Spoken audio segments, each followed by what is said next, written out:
পবিত্র রমজান মুসলমানদের কাছে সবচেয়ে বরকতময় মাসগুলোর একটি। বছর ঘুরে রমজান মাস শুরু হতে আর বেশি দিন নেই। সংযম, আত্মশুদ্ধি ও ইবাদতের এই মাসের জন্য অধীর আগ্রহে অপেক্ষা করেন ধর্মপ্রাণ মুসলমানরা। দুবাইয়ের Islamic affairs and charitable activities department IACAD এর হিজরি টু গ্রেগরিয়ান তারিখ রূপান্তর ক্যালেন্ডার অনুযায়ী 2026 সালে রমজান মাস শুরু হতে পারে 17 থেকে 19 ফেব্রুয়ারির মধ্যে, যেখানে প্রথম রোজা হতে পারে 19 ফেব্রুয়ারি। সে হিসেবে রোজা শুরু হতে এখনও 69 থেকে 70 দিন বাকি। সাধারণত মধ্যপ্রাচ্যের একদিন পর বাংলাদেশে রোজা ও ঈদ পালিত হয়।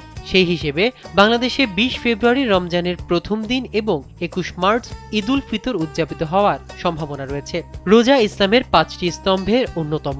রোজার মাধ্যমে একজন মুসলমান আল্লাহর নৈকট্য অর্জন করে এবং আত্মাকে পরিশুদ্ধ করে।